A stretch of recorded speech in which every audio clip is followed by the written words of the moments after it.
আসসালামু আলাইকুম। দেশ ও দেশের বাইরে থেকে আমি যে সমস্ত বীজ ভাণ্ডার থেকে বা আমার নিজস্ব ফার্ম থেকে যে সমস্ত বীজ তৈরি করি আপনারা সম্বন্ধে দেখেন, কত লোক আসছে দেখার জন্য।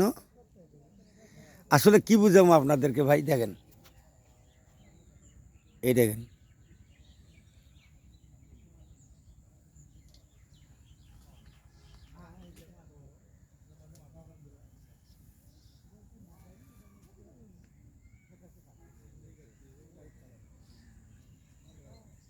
তো শুধু বীজ করা হয়, শুধু বীজ একদম আমরা সবগুলোই নিই না। আমরা প্রত্যেকটা গাছ থেকে 5 থেকে 6টা করে গোড় থেকে যে বীজটা আমরা উৎপন্ন করি, সেই বীজটাই কিন্তু আপনাদের সামনে আমরা সরবরাহ করে থাকি। এই দেখেন, ছোট করে মাছা দিয়া এখানে কি অবস্থা আপনারা নিজেই দেখেন ভাই। এই দেখেন, প্রায় 33 বছর যাবৎ কৃষিকাজ করার পরে আমি জাতীয় পুরস্কার লাভ করি 2বার।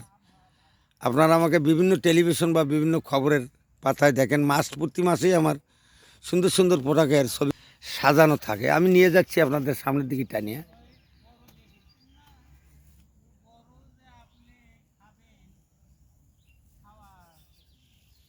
এই দেখেন,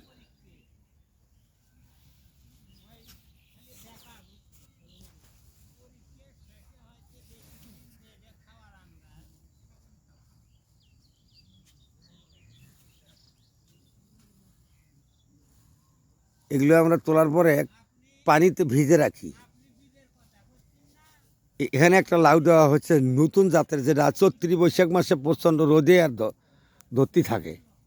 আমাদের এখানে পরীক্ষামূলক কিছু সেন্টার রয়েছে, সেই জায়গাগুলোতে আমরা কিন্তু এগুলো উৎপন্ন করি। এবং দেশ ও দেশের বাইরে যে সমস্ত বন্ধুবান্ধব হতাশ ভোগ করছেন, কৃষিকাজ করে যারা পরাজয় হন, লাগবে একটা দেন একটা, কিন্তু এটা না, সকল প্রকার ফসলে সকল প্রকার কীটনাশক কিন্তু খায় না।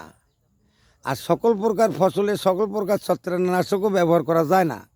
তাই যদি যায়, তাহলে ও 2.5 থেকে প্রায় 60 বা 95 এসএসপি পর্যন্ত কীটনাশক বাজারে আছে। কিন্তু ভাই আপনারা অনুরোধ, সকল প্রকার প্রোডাক্টগুলো সকল প্রকার গাছে কিন্তু ব্যবহার করা যাবে না। এখানে কিছু বিধিমালা লঙ্ঘন, বিধিমালা মানতে হবে, এবং সেই সাথে গাছের পাতাগুলো ক্ষেত্র বুঝা এখানে কিন্তু আপনাদের সেই কীটনাশকগুলো ইউজ করা লাগবে।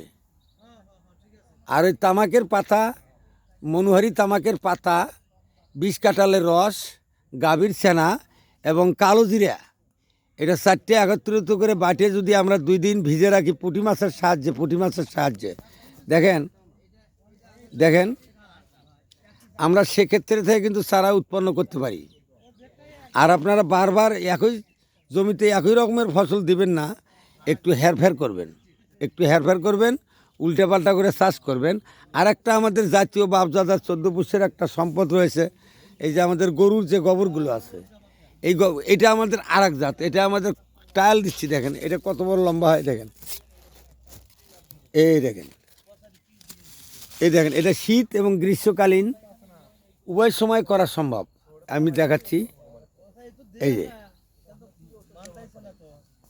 এই যে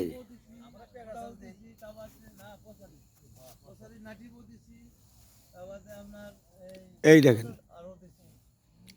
মানে নাই তো তাও এটা কয়েকটা ধরনের হয়, তার মধ্যে একটা হচ্ছে পাতা পচারি, একটা হচ্ছে ফুল পচারি। আগে দেখতে হবে যে আপনার গাছে কোন পচারি আছে। বর্তমানে ফুল পচারি থাকলে আপনি ফুল পচারি মানে যাই হোক, এই গানই শেষ করলাম, আবার আরেকটা নিয়ে আসতেছি।